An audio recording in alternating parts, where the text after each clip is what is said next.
बच्चों, चलिए प्रश्न को समझते हैं। 2 मीटर प्रति सेकंड की चाल से चलता हुआ 2 किलोग्राम द्रव्यमान का एक गुटका समान द्रव्यमान के एक स्थिर गुटके से सीधी टक्कर करता है। यदि गतिज ऊर्जा की वास्तविक हानि इस अधिकतम मान की आधी है तो प्रत्यावस्थान गुणांक ज्ञात करें। हमें प्रत्यावस्थान गुणांक ज्ञात करना है जब इसकी गतिज ऊर्जा वास्तविक हानि की अधिकतम मान की आधी हो। मुख्य अवधारणा में हम देख सकते हैं कि इस प्रकार से माना कि एक m1 द्रव्यमान की गेंद है जो कि u1 वेग से m2 द्रव्यमान की गेंद की ओर गतिशील है जो कि m2 द्रव्यमान की गेंद u2 वेग से गतिशील है और ये कुछ समय बाद इस प्रकार से टक्कर करती है जो कि इस प्रकार से m1 है या m2 है। ये मध्य स्थिति होगी, मध्य स्थिति है और टक्कर के बाद हो जाएगा। टक्कर के बाद m1 द्रव्यमान की गेंद v1 वेग से गतिशील है तथा m2 द्रव्यमान की गेंद v2 वेग से गतिशील है। क्योंकि यहाँ पर परिणामी बाह्य बल शून्य है तो संवेग का संरक्षण होगा और संवेग संरक्षण से हम लिख सकते हैं कि संवेग संरक्षण से हम लिख सकते हैं कि m1 u1 plus m2 u2 बराबर हो जाएगा m1 v1 plus m2 v2। परंतु हम देख सकते हैं कि कुल ऊर्जा तो सदैव संरक्षित रहती है परंतु गतिज ऊर्जा सदैव सुरक्षित नहीं रहती है और इस प्रकार से हमें 3 स्थितियां प्राप्त होती है जो कि हम देख सकते हैं कि यदि गतिज ऊर्जा सुरक्षित रहती है, गतिज ऊर्जा सुरक्षित रहती है अर्थात टक्कर के पहले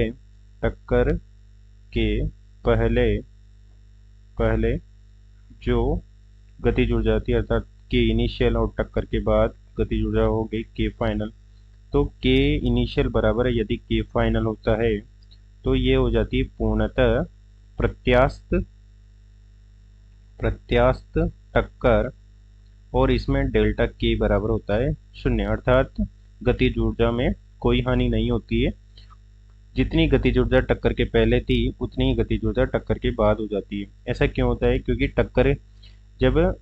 एक गेंद दूसरी गेंद से टक्कर करती है तो उसमें विकृति उत्पन्न होती है और विकृति के कारण उसमें स्थितिज ऊर्जा, गतिज ऊर्जा का कुछ भाग स्थितिज ऊर्जा के रूप में संचित हो जाता है।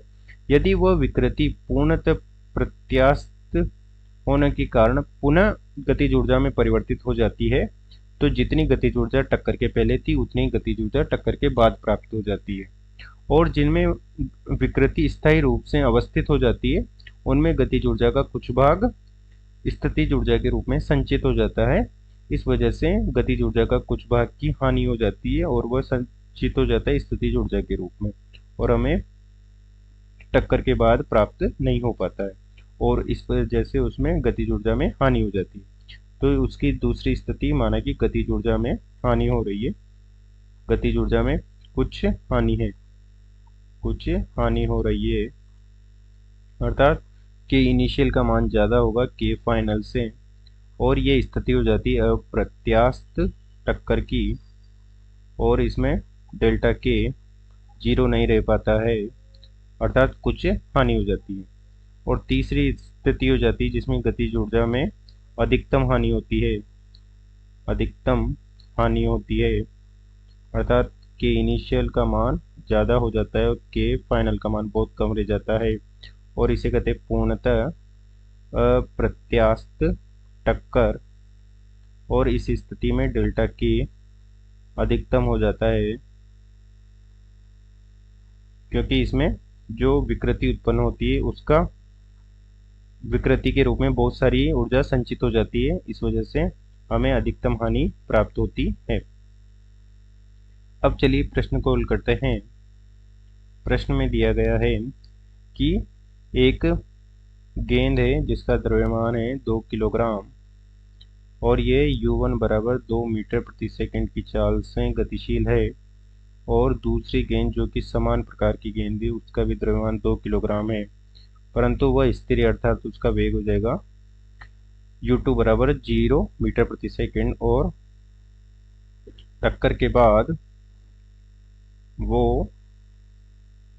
इस प्रकार से u1 व u2 वेग से अलग हो जाती है, तो उनका u1 वेग हो जाएगा और u2 वेग हो जाता है। परंतु हमें दिया गया है, एक तो हम देख सकते हैं कि परिणामी बाह्य बल 0 है, तो संवेग में संरक्षण हो जाएगा। परंतु उससे पहले हम देखते हैं कि हमें एक वास्तविक मान दे रखा है और एक अधिकतम मान दे रखा है ऊर्जा की हानि का, अर्थात हमें वास्तविक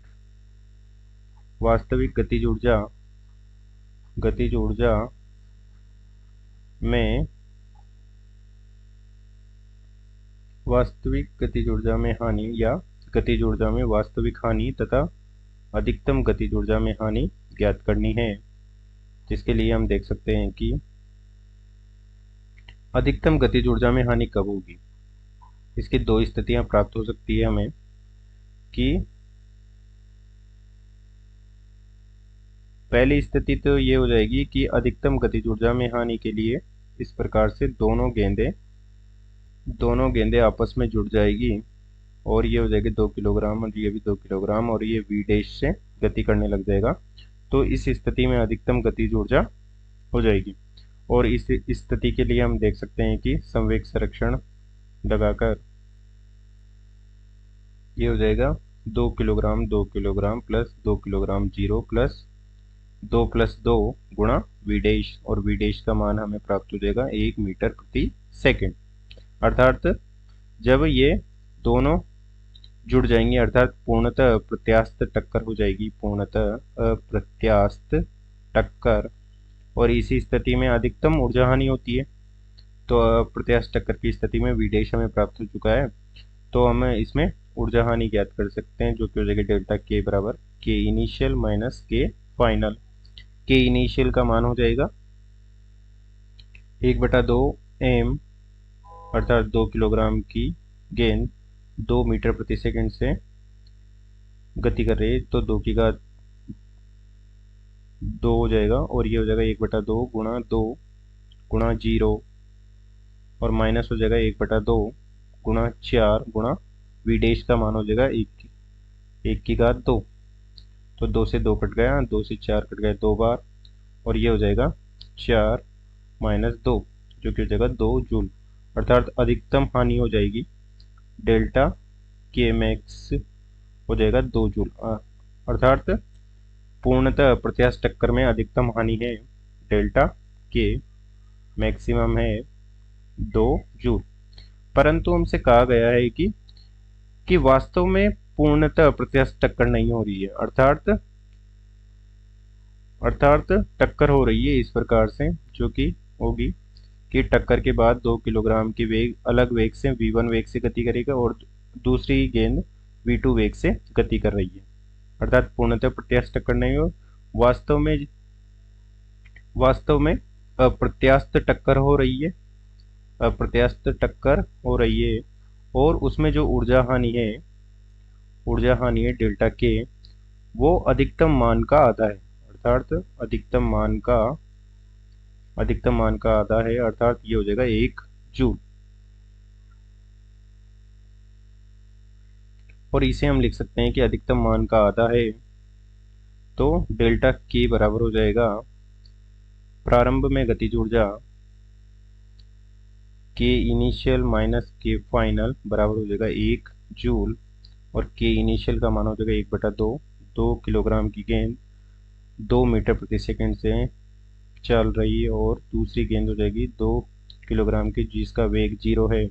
और माइनस हो जाएगा 1/2 गुणा 2 और v1 की घात 2 माइनस हो जाएगा 1/2 गुणा 2 v2 की घात 2 बराबर हो जाएगा 1 और ये तो 0 हो गया और 2 से 2 कट जाएंगे सब जगह पे